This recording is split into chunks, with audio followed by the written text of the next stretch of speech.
Alors dans cette vidéo, je vais faire le commentaire de cette Bush Box taille XL de chez Bushcraft Essentials et d'emblée dire ce que j'en pense. Ce truc là est génial, très transportable, moins de 1 kg, hyper simple à installer, hyper simple à ranger et alors très efficace. Mais je vais en faire directement la démonstration. Alors voilà la bestiole, je vais avoir un peu de noir sur les mains, et on l'ouvre et les différents éléments tombent directement à leur place. La partie sur laquelle on va faire démarrer le feu et le collecteur à cendres qui est en dessous. Et ici, donc, on va avoir également derrière accroché 2 petites barres. Ces petites barres, elles sont très pratiques. Elles permettent soit de venir se placer ici dans les encoches qui sont prévues pour pouvoir réduire la taille en haut, parce que ici on ne pourrait pas mettre un gobelet par exemple, là on peut mettre le gobelet. On peut également tout simplement, si on n'a pas les barres, utiliser dans les trous qui sont donc les 4 trous de chaque côté, ça fait 16 trous en tout, et bien on peut mettre des piquets de tente simplement pour faire une grille, pour faire griller quelque chose sur une grille. Et on peut également placer ces barres à l'intérieur.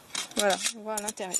Donc on va laisser ça de côté pour le moment, et puis nous on va simplement utiliser la grille qui va se mettre en haut pour mettre le pot. Voilà, on voit déjà, hein, c'est juste mon feu de démarrage. Après je vais aller mettre autre chose, mais ça prend très bien, très vite. Ça concentre l'énergie, le feu est protégé du vent, et donc on voit bien là qu'il y a du vent, hein, pour le coup. Et ça prend bien. Hein. Alors du coup, comme la flamme a tendance à sortir et que c'est très chaud, je ne conseille pas trop de laisser un enfant s'en servir. C'est un peu dangereux quand même. Alors on est un peu embêté parce qu'il y a beaucoup de vent. Mais bon, c'est bien, ça montre dans toutes les conditions d'utilisation. J'ai mis ma pomme de pin, j'ai mis ma grille. La grille est manipulable avec le couteau grâce à tous ces trous. Et là on est bien stable pour mettre la popote. Et donc, wouh! Attention! Et là donc l'idée c'est de voir si on peut faire bouillir. Donc là-dedans j'ai exactement 750 ml d'eau, je l'ai mis au max. On va voir combien de temps il faut. Alors ça continue à chauffer.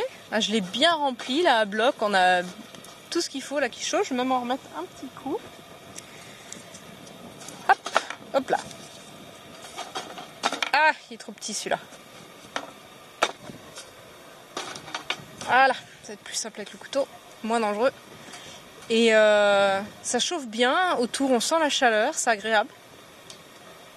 Alors, je préfère mettre une plaque parce que ça peut chauffer la pelouse quand même. Hein.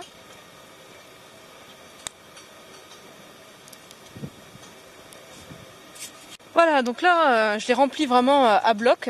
On n'a pas besoin de beaucoup de fioul, hein, forcément, beaucoup de biomasse. Mais on entend l'eau qui frémit déjà, on en est à 5 minutes.